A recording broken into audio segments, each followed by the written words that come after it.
मैं आपको बता दूं कि मैंने अपने एग्जाम की तैयारी के लिए कोई भी ऑफलाइन कोचिंग नहीं की थी। मैंने सिर्फ और सिर्फ घर में बैठ के अपने गांव से, ऐसे गांव से आप सोचिए कि जहाँ पे इंटरनेट के लिए भी आपको छत पे जाना पड़ता है, क्लास डाउनलोड करके मैं घर के अंदर देखता था।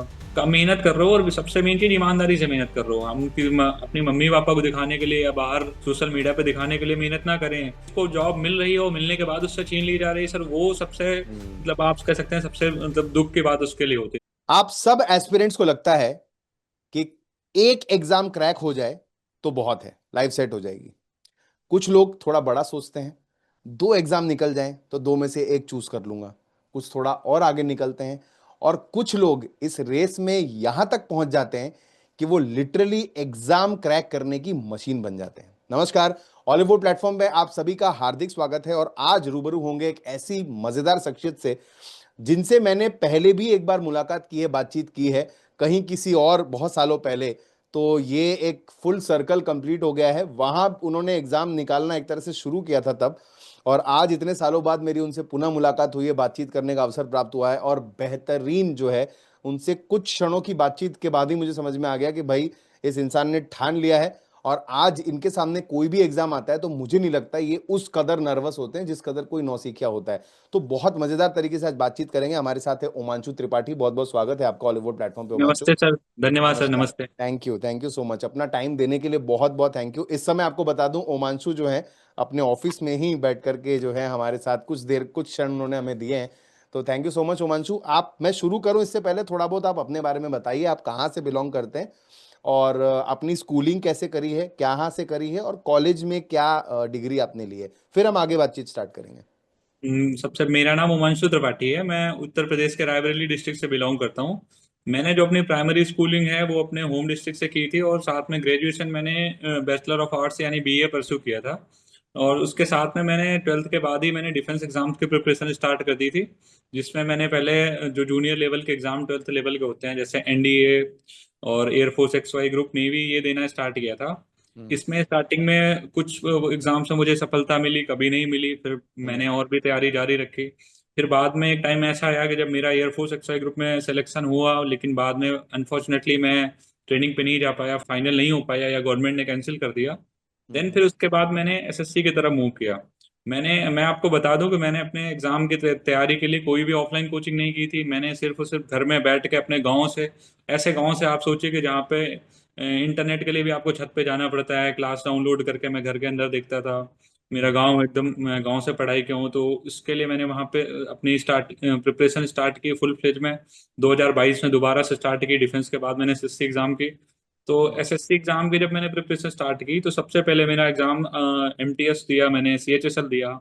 सीजीएल दिए। उसके साथ ही मैं उस टाइम में एक्चुअली मुझे जॉब की नीड थी, तो इसलिए हम्म। मैं सारे एग्जाम मैंने देने स्टार्ट किए। तो जो मुझे पहले पहली सफलता मिली वो एमटीएस 2021 एग्जाम में मिली, जिसका रिजल्ट आया था अच्छा। 2023 में आया था। फिर हम्म। इसके बाद मैंने और भी एग्जाम देने स्टार्ट किए, तो सीजीएल में भी हम्म। मुझे सफलता मिली।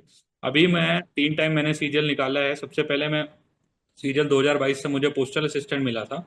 फिर हम्म। सीजीएल 23 से मुझे सीजी अकाउंटेंट की पोस्ट मिली, जो मुझे नवी मुंबई में जिसकी जॉब थी, जवाहरलाल नेहरू पोर्ट में। अभी अच्छा। वर्तमान में मैं जीएसटी इंस्पेक्टर के पोस्ट पे केरला में कार्यरत हूँ। अच्छा, अरे वाह। तो सीजीएल के ये तीन ही अटेम्प्ट दिए आपने, या इसके अलावा भी कोई अटेम्प्ट दिए थे पहले? नहीं सर, सीजीएल 2022 मेरा पहला अटेम्प्ट था, जिसमें मुझे हम्म। पोस्टल असिस्टेंट मिला था। अभी सेकंड अच्छा। अटेम्प्ट में सीजी अकाउंटेंट मिला था, और ये हम्म। तीसरे अटेम्प्ट में यहाँ है। अच्छा, मतलब पहले ही अटेम्प्ट से आप जो है यस एग्जाम सर। निकाल रहे हो। निराशा हाथ आपके लगी ही नहीं है, मुझे लग रहा है बिल्कुल भी। सर निराशा तो तो मुझे डिफेंस में ही ऐसे हाथ लग गई कि सर उसके बाद से मैंने पूरा ठान लिया कि अब मुझे कुछ भी करके सर एटलीस्ट जॉब लेनी है, क्योंकि मेरी फैमिली की कंडीशन वैसी नहीं है कि हम्म। मुझे बाहर पढ़ाई के लिए अफोर्ड कर सकें, या फिर हम्म। लंबे टाइम तक मैं पढ़ाई कर सकूं। क्योंकि एक्चुअली क्या है कि मेरा सर एम था कि अपने पैर पे खड़े होना या एक बार इंडिपेंडेंट हो जाना। उसके बाद सर हम्म। एक्चुअली मेरा मेन एम है यूपीएससी के प्रिपरेशन करना, या फिर अच्छा। टीचिंग फील्ड में कुछ करना। अच्छा, ये अभी भी है? यस सर, अभी है। अच्छा, अभी आप या तो यूपीएससी में जाना चाहेंगे, या अभी भी आपके पास टीचिंग फील्ड में जाने की भी आपकी मंशा है कि मैं वहां भी अगर कुछ बड़ा कर पाऊं तो कर सकता हूं? यस सर, मेरा दोनों एम है एक्चुअली। वो निर्भर करेगा मेरे आने वाले एग्जाम पे। अगर मैं अपने सही अच्छे अच्छे तरीके से पढ़ाई कर पाया और अपनी डिजायर्ड लोकेशन पे पहुंचा, तो then hmm. I will prepare for the UPSC. Otherwise sir मेरा एम ये है कि मैं टीचिंग के फील्ड में भी बढ़ूँ, ताकि मैं, एक्चुअली मेरा सर मेन मोटिव ये है कि मैं नॉलेज से कनेक्ट रहना चाहता हूँ। जैसे अभी अरे वाह। मैंने पढ़ाई कर ली, तो हो हम्म। सकता है कि बाद में मैं प्रिपरेशन छोड़ दूँ। काफी ऐसे लोग हैं जिनको एक बार जॉब मिलती है तो छोड़ देते हैं। बिल्कुल बट बिल्कुल। मेरा मानना अलग है कि मैं एक्चुअली उससे कनेक्ट रहना चाहता हूँ, उस ग्रुप में कनेक्ट रहना चाहता हूँ, और लोगों के साथ शेयर करना चाहता हूँ जो मैंने मुसीबत झेली, शायद वो और हम्म। ना झेले। इसके लिए मैं थोड़ा सा अपना कुछ फील्ड में वर्क करना चाहता हूँ, इस फील्ड। उमांशु, एक मतलब बहुत बेहतरीन बात है ये, मैंने बहुत लोगों से बातचीत की है और आपने बिल्कुल सही पॉइंट आउट किया कि अक्सर लोगों का मकसद होता है कि हम गवर्नमेंट सर्विस क्रैक कर लें, एक जॉब ले लें और फिर हमारी लाइफ सेट है, हम आगे के बारे में, भविष्य के बारे में, अपने परिवार के बारे में, अपने बारे में सोचना शुरू कर देते हैं। बहुत यस कम सर। लोग ऐसे होते हैं जो वापस देना चाहते हैं कुछ, और इस तरीके से, इस कदर कि आप आज इंस्पेक्टर की पोजीशन पे हो, आप, आई थिंक बहुत लोगों का सपना होता है कि हम कभी इंस्पेक्टर की पोजीशन पे पहुंचे। इतने सारे एग्जाम्स मल्टीपल लेवल पे क्रैक करके वहां पहुंच के इंस्पेक्टर बन के भी आपको अभी भी ये लग रहा है, ये जिज्ञासा आपकी अभी भी है कि मुझे और इसमें रुचि रखनी है, पढ़ते रहना है, पढ़ाई से टच में रहना है और अपना एक्सपीरियंस लोगों के साथ बांटना है। तो ये जो है, आई थिंक ये सोच का बहुत बड़ा डिफरेंस है, बहुत एक गैप है, जहां इंसान जो है थोड़ा अल्ट्रुइज्म की तरफ बढ़ने लगता है, जहां दूसरों के प्रति जो है उसके मन में विचार उत्पन्न होता है। और ऐसे लोग मैंने सुना है अक्सर बहुत बढ़िया टीचिंग लाइन में बहुत अच्छा काम करते हैं, स्टूडेंट से बहुत अच्छा कनेक्ट बना के रखते हैं। तो आप, आई यस थिंक सर। फ्यूचर में एक्सपेक्ट करते हैं हम कि कुछ ऐसा बिल्कुल अगर सर। आप कुछ हो कर सके जिससे कि बहुत हद तक और एस्पिरेंट्स को बेनिफिट मिले। हम्म। जो मेरी परवरिश हुई है, जो मेरी अपब्रिंगिंग हुई है, वो सर ऐसे कंडीशन में हुई है जहां मैंने देखा है लोगों को कि जिनके पास में पैसे की कमी है, वो पढ़ नहीं पाते हैं, वो हम्म। कोचिंग अफोर्ड नहीं कर पाते हैं। इनकी वजह से हम्म। सर ऐसे काफी सारे टैलेंट हैं जो कुछ अच्छा कर सकते थे, जो आगे पढ़ सकते थे, बढ़ सकते थे, हम्म। बट सर उनको मजबूरी में या फैमिली कंडीशन अच्छी ना होने की वजह से, या सही तरीके से मार्गदर्शन ना मिलने की वजह से सर वो पढ़ाई नहीं कर पाए। और आज भी सर मतलब गांव एरिया में अगर आप जाएंगे तो काफी ऐसे बच्चे हैं जिनमें प्रतिभा की कमी नहीं है, लेकिन सर उनको हम्म। कोई प्लेटफॉर्म नहीं मिलता, वो आई एग्री। सही मार्गदर्शन की कमी है सर। तो हम्म। मैं उसके उस जो गैप है उसको फिल करने का, थोड़ा सा फिल करने का प्रयास करूंगा जो मुझसे हो सकेगा। वेरी नाइस उमांशु, बहुत ही बढ़िया बात है ये। तो उमांशु, आप मुझे ये बताइए कि ये इस तरफ रुझान आपका आया कैसे, मतलब कि जैसे आपने ट्वेल्थ किया, आपने मुझे बताया ट्वेल्थ करते ही आपने डिफेंस के एग्जाम देना शुरू कर दिया था, तो ऐसा कुछ था मन में कि या तो कोई फैमिली में रहा हो पहले इस फील्ड में या गवर्नमेंट सर्विस में, या आपको लगा कि नहीं मुझे सरकारी नौकरी लेनी है और अभी से ही शुरू हो जाना है, मतलब जो जो आपको एक्सपोजर कहाँ से मिला, ये इंस्पिरेशन कहाँ से मिला कि मुझे गवर्नमेंट एग्जाम्स की तरफ अपना रुख करना है? सर गवर्नमेंट एग्जाम की तरफ रुक करना है ये सर, एक्चुअली क्या है कि हमारे पास कोई ऑप्शन नहीं है। जैसे सर मैं गांव से बिलोंग करता हूँ, गांव हम्म। में ऐसी कंडीशन है कि सर मेरे पिताजी सामान्य से परिवार से हैं, किसान हैं, 2 बीघे खेत हम्म। है। तो हम्म। मुझे सर उनके कंडीशन देख के पता है सर कि अगर मैं पढ़ाई नहीं करूंगा, मेहनत नहीं करूंगा, क्योंकि मैं सर बीटेक और भी ऐसे टेक्नोलॉजी वाली डिग्री अफोर्ड नहीं कर सकता जिसमें 10 लाख, हम्म। 12 लाख या कुछ भी खर्चा लगे। I actually agree. उस टाइम में सर मेरी प्रायोरिटी जॉब थी। मेरी हम्म। पहली प्रायोरिटी जॉब, एक बार मैं सर जॉब पा जाऊं, फिर उसके बाद सर जो मेरे मन में है, जो मेरी डिजायर है, उसको मैं पूरा कर सकता हूँ। सपोज सर मेरी हमेशा से एक डिजायर रही है कि मैं कुछ मतलब बड़ा करूँ, एजुकेशन के फील्ड में बड़ा करूँ, या हम्म। कुछ भी ऐसा मतलब करने का। तो उसके लिए सर एक्चुअली मुझे मंच की जरूरत थी। मैं ऐसा हम्म। नहीं कर सकता था कि हमेशा अपने माता पिता के सहारे ही लगातार पूरा अपना जीवन बिताऊं, उसमें करता रहूं। तो मेरा प्राइमरी एम ये था सर कि कम एज में जल्दी से जल्दी कोई एक गवर्नमेंट जॉब पाना है।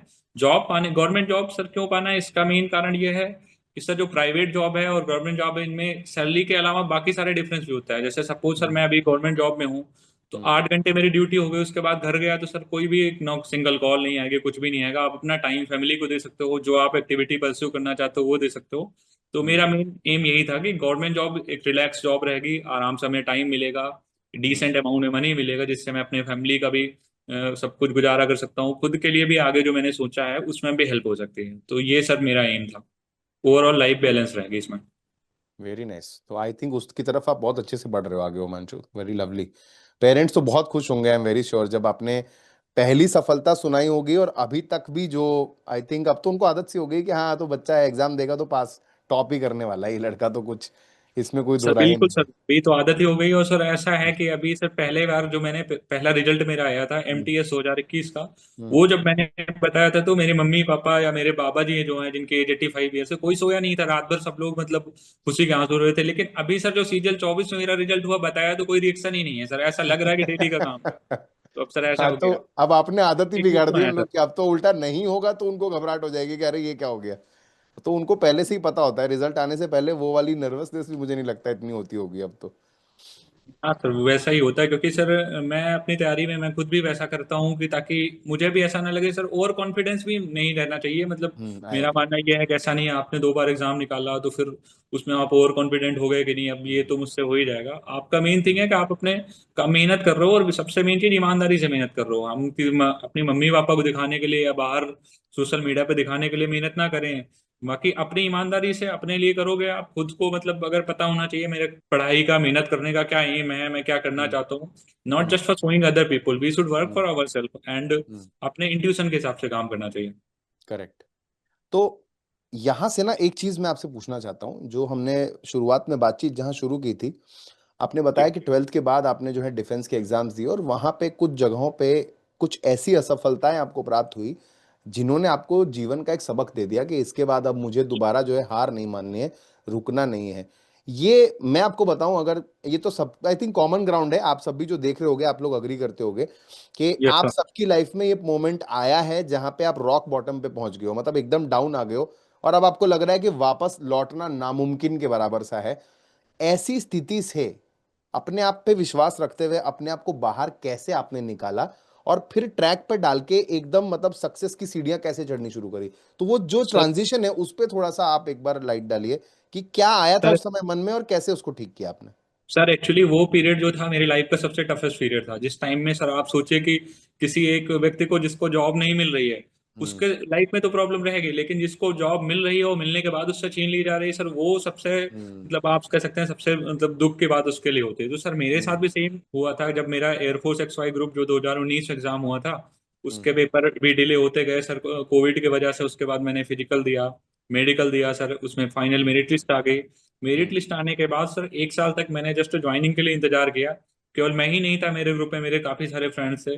तो सर हम्म उस पीरियड में क्या होता था, वेबसाइट पे मुझे हर एक महीने में नोटिस आता था कि आपकी ज्वाइनिंग अगले महीने आएगी, अगले महीने आएगी। हम्म ये इस वजह से सर मेरा पढ़ाई में भी ध्यान नहीं रहा, बाकी चीजों में भी, क्योंकि मुझे कंफर्म था कि अभी ये नेक्स्ट मंथ आ जाएगी। तो हम्म 1 से 1.5 साल वो सर मैंने ज्वाइनिंग के इंतजार में, और 2 से 3 साल उस एग्जाम के प्रिपरेशन में। एक्चुअली सर मेरा 2019 से लेके 2022 तक का फेज पूरा सर ये ऐसे ही चढ़ा अप एंड डाउन फेज में था। कभी मैं प्री हम्म एग्जाम निकाल लेता, शायद लास्ट में आउट हो जाता। हम्म लकीली कभी एग्जाम निकल जाता, फिजिकल नहीं निकलता, फिजिकल निकल हम्म जाता, मेडिकल नहीं निकलता। तो सर हम्म ये अप डाउन के लाइफ चलती रही, और एक एक टाइम ऐसा आया सर जब मुझे लगा कि अब कुछ अच्छा होने वाला है। अब मेरा हम्म एयरफोर्स XY ग्रुप में हो गया है, फिजिकल भी हो गया, मेडिकल भी हो गया, मेरिट लिस्ट भी आ गई। तो हम्म उस टाइम में सर जो डाउनफॉल आया सर, वही एक्चुअली लाइफ में सबक सिखाता है कि आपको मतलब अगर उस टाइम में सर मेरे साथ के भी काफी लोग हैं, कुछ लोग हम्म टूट गए, टूट के कुछ दूसरा करने लगे, अपना वर्क करने लगे, लेकिन सर मेरा यही एम था कि सर अभी मतलब ये शायद कुछ ईश्वर ने अच्छा चाहा होगा। ये हम्म मैं नहीं, मेरे पिताजी, मेरे बाबा जी, मेरे बाकी सब घर वाले भी बोलते हैं कि something is better for you. Hmm तो मैंने सर इस टाइम में ये मैंने सोचा कि अभी इससे दो कंडीशन, मेरे पास दो ऑप्शन था। पहला ये कि मैं सबको छोड़ देता तैयारी करता, दूसरा ये कि हम्म मैंने आधा रास्ता तय कर लिया था, आधा और बचा था। अब हम्म पीछे लौटूंगा तब भी आधा जाना पड़ेगा, आगे जाऊंगा तब हम्म भी आधा जाना पड़ेगा। क्या तो बात है। सर इस पोजीशन पे सर मैंने ये डिसाइड किया कि अभी मुझे SSC की तरफ मूव होना है, क्योंकि मेरी प्रायोरिटी थी गवर्नमेंट जॉब लेनी सबसे पहली। हम्म और साथ ही साथ सर जो आपके प्लेटफॉर्म का योगदान, तो वो तो सर आजकल सबको पता है, सीजल निकालने वाला हर एक बच्चा जानता है सर कि होली बोर्ड के बिना कुछ नहीं हो सकता। होली बोर्ड हम्म ऐसा है सर कि जैसे कोई पत्थर काट के लाओ, पत्थर के बाद उसमें जो चमक प्रदान करता है, जो चमक देता है पत्थर को, वो होली बोर्ड है सर, पॉलिश देता है। क्या तो बात है। मेन थिंग ये सो है सर, स्वीट। हम्म होली बोर्ड के मॉक जो पॉलिश देने का काम करते हैं। हम्म पढ़ाई मैंने कर ली, तैयारी मैंने कर ली, लेकिन जब तक वो मॉक नहीं लगाएंगे वो साइनिंग नहीं आएगी। हम्म जी सर। सर सबसे पहले जो मॉक मैंने स्टार्ट किए थे, वो जब मेरा 60% प्रिपरेशन हो गई थी उसके बाद मैंने मॉक देने स्टार्ट किए थे। ओके। और एक्चुअली सर मॉक में मैं ऐसा नहीं था कि सर जो चैप्टर मैंने पढ़े हैं केवल उनको ही अटेम्प्ट करता था। सपोज कोई हम्म चैप्टर मैंने नहीं पढ़ा फिर भी मैं ट्राई करता था, क्योंकि मैं मैथ बैकग्राउंड से था, तो मैथ के क्वेश्चन जनरली हो जाते थे। GSC के भी हम्म मैंने DA CDS के लिए कवर करी थी, तो वो हो जाता था। हम्म तो हम्म मॉक जो मेरा मानना है स्टार्ट करने का टाइम सही टाइम है, जब आप 70-80% आपका सिलेबस हो जाए उस टाइम में आप मॉक देना स्टार्ट कर दो।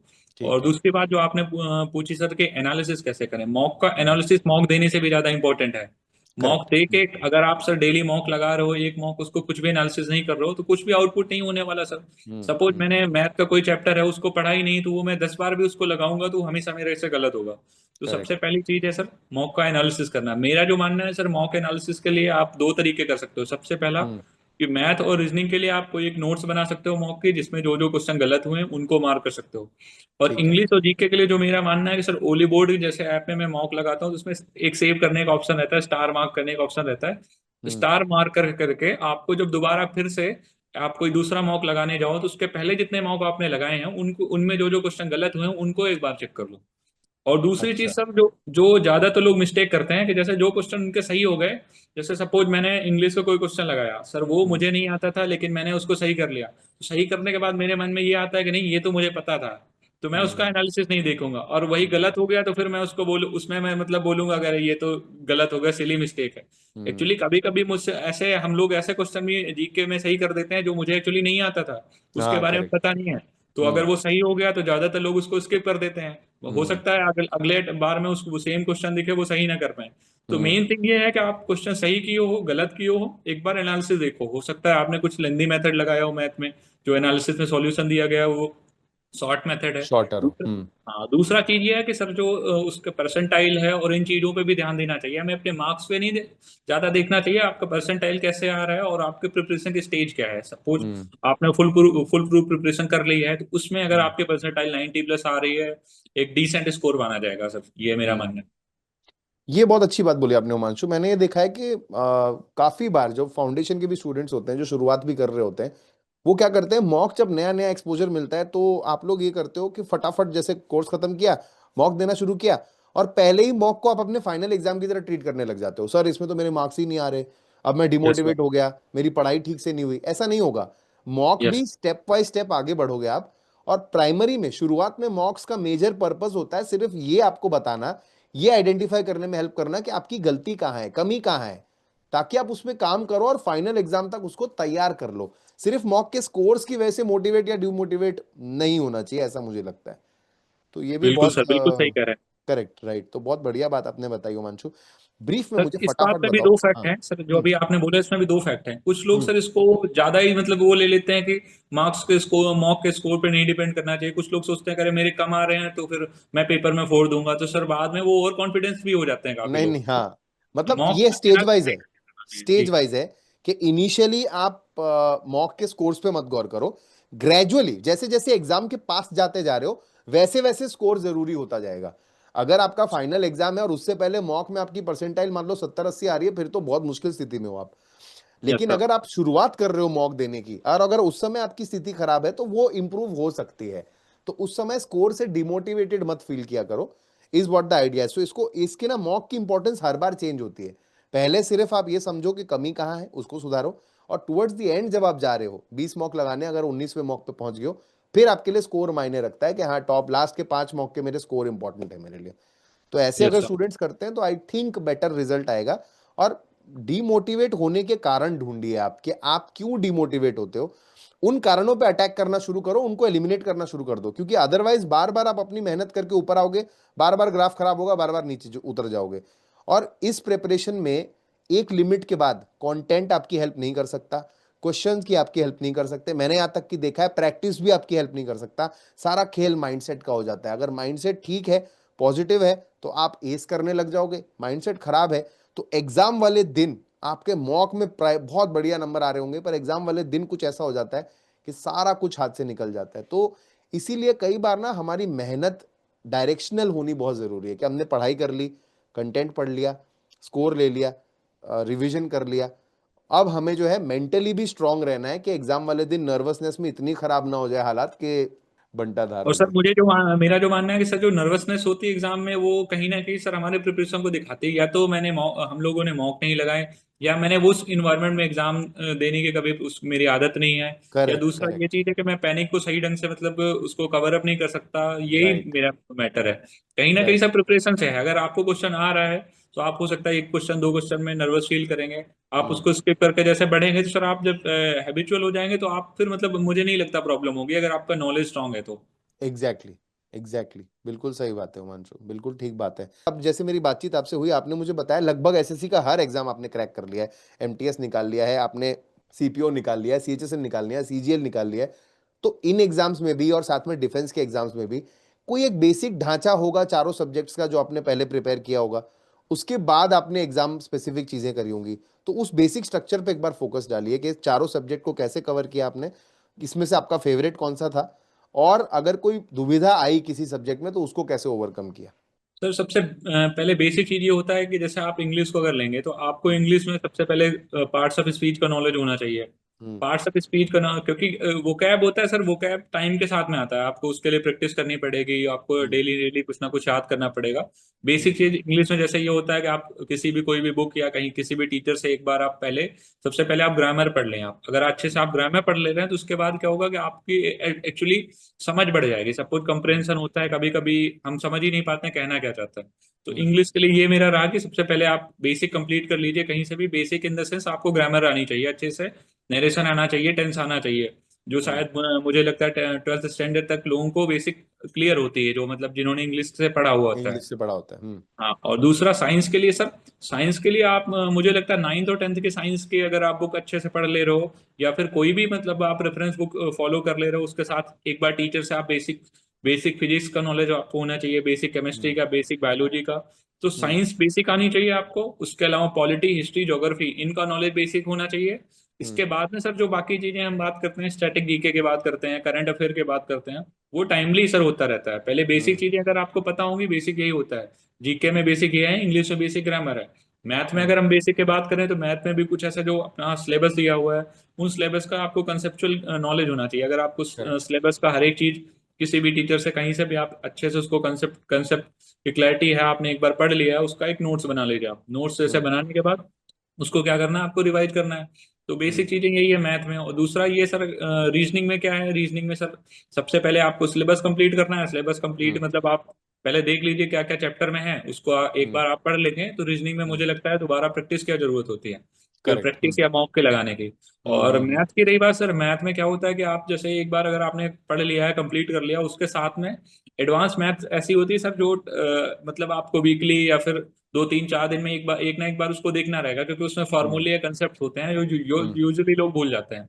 हम्म। और अरिथमेटिक की भी बात रही, अरिथमेटिक में सर ऐसा कोई एज इट इज फॉर्मूले से आप नहीं कर सकते, उसके लिए क्या क्वेश्चन ही फॉर्मूले की तरह रहते हैं।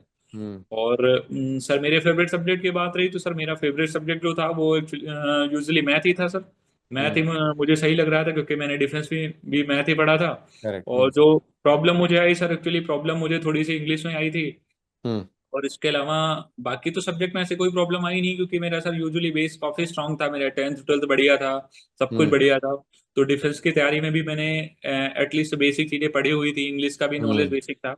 जो हम्म। थोड़ा सा प्रॉब्लम आई वो ट्रांजिशन में आया कि एक एग्जाम का और दूसरे एग्जाम के पैटर्न में कुछ ना कुछ अंतर होता है। बेसिक चीज तो राइट। सेम रहती है हर एग्जाम में, हाँ हाँ, लेकिन राइट। थोड़ा ना थोड़ा कहीं लेवल का डिफरेंस होता है। कहीं पे हम्म। सपोज आप, जैसे हम अगर बात सीडीएस के एग्जाम की बात करें तो सीडीएस में हम्म। मोस्टली एडवांस मैथ के क्वेश्चन का ज्यादा थोड़ा सा उस तरफ वेटेज ज्यादा रहता है। तो एसएससी की बात करें तो एसएससी में मिक्स पैटर्न चलता है। तो हम्म। अगर हमें बेसिक चीजों का हर एक चैप्टर का जो basic in the sense 10th 12th की मैथ हो गई, जैसे 10th की मैथ हो गई अरिथमेटिक के लिए, 12th की मैथ हो गई एडवांस मैथ के लिए, तो अगर आपको उतना नॉलेज है, उनको आपने एक भी बार पढ़ा है, 10th 12th बढ़िया से की है, तो वही मुझे लग रहा है सबसे अच्छा बेसिक है आपका। जो स्कूलिंग होता है वो सबसे अच्छा बेसिक है। उसके बाद आपको क्या करना है, रिफाइन करना है। 10th हम्म। 12th में जो आपने लेंदी क्वेश्चन लगाए थे, बड़े बड़े लगाए थे, इसमें आपको हाँ। उसको शॉर्ट में लगाना है, वो मेरा करेक्ट। मानना है, रिफाइन करना है। हम्म। जी। हम्म। तो मतलब वही और है, फाउंडेशन और बेसिक्स अगर हैं, अच्छे हैं, स्ट्रांग है, तभी हाँ। आपकी वो शॉर्ट वाली चीजें भी काम आती हैं, वरना सिर्फ उससे भी जी सर। काम नहीं होगा और सिर्फ इससे भी काम नहीं होगा। यस सर, जो मैंने इम्प्रूवमेंट के लिए किया सबसे मेन फोकस मेरा वोकेबलरी पोर्शन पे था। ग्रामर तो मेरी ठीक थी, वोकेबलरी की वजह से प्रॉब्लम आ रही थी। दूसरा ये सर, मैंने रीडिंग स्टार्ट की। रीडिंग स्टार्ट करने से सर मुझे एक मतलब सेंस आ जाता है। सपोज जैसे मैं पैसेज का कोई क्वेश्चन सॉल्व कर रहा हूँ तो उसमें सर कभी हम्म। कभी कभी ऐसा होता है, मुझे सेंस की वजह से ही पता चल जाता है कि हाँ ये इसका आंसर क्या आंसर होगा। क्या है। सपोज टोन पूछा है तो टोन के लिए मुझे सर लिटरल मीनिंग की जरूरत नहीं होती, मुझे सेंस चाहिए होता है पैसेज से। हम्म। सर हम्म। वो मैंने किया। ओके। हर एग्जामिनेशन की चाबी जो है वो रिवीजन है, जितने बार बार रिवाइज करोगे उतना जल्दी एग्जाम क्रैक होगा। तो आपने इतने सारे एग्जाम निकाले हैं, तो आपकी रिवीजन की कोई अलग से स्ट्रैटेजी थी कि मैं ऐसे रिकॉल करता था, ऐसे रिवाइज करता था, इतने इतने चंक में पढ़ के उसको दोबारा दोहराता था, या फिर ये एक ऑटोमेटिकली सेट होती चली गई, कोई चीज आपने इस पे स्पेशल कोई एफर्ट नहीं डाला था।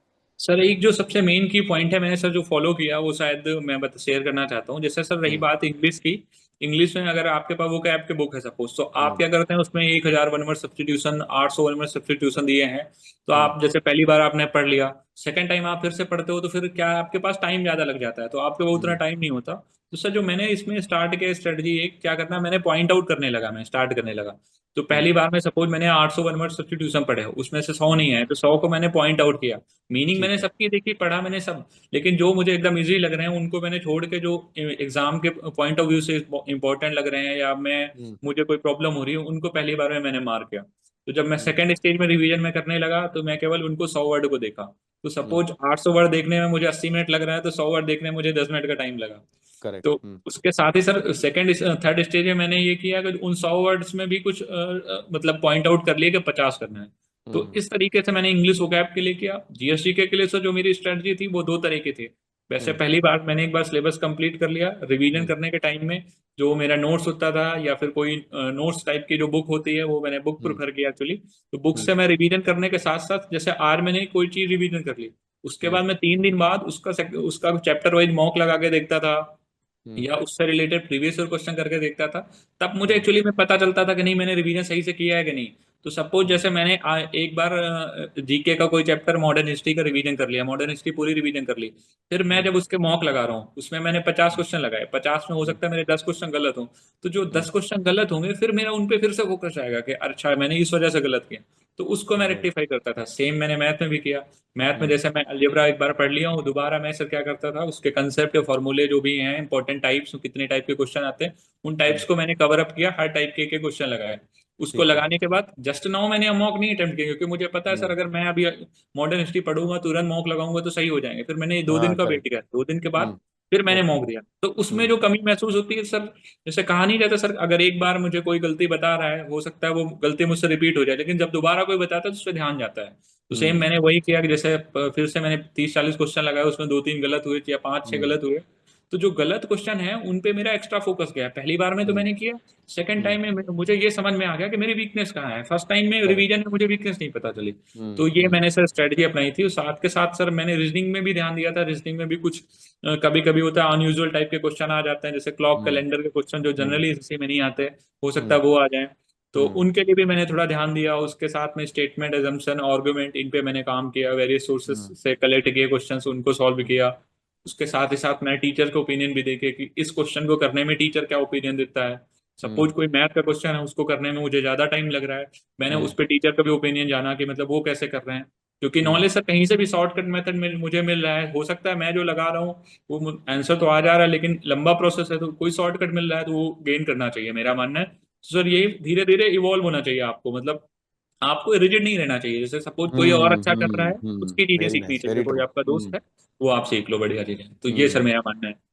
जी। हाँ, क्योंकि ये भी बहुत जरूरी है। बहुत बच्चे ना स्टर्न हो जाते हैं, एकदम स्टबन हो जाते हैं, जिद्दी हो जाते हैं कि नहीं मेरे को एक बार आ गया मेथड, अब मैं उसी से करता रहूंगा तो सही हो यस जाएगा। सर। जबकि आपको ऑलवेज इवॉल्व करना है। कहीं भी मौका मिलता है कि हाँ यार ये बेटर मेथड लग रहा है तो उसको पकड़ लो।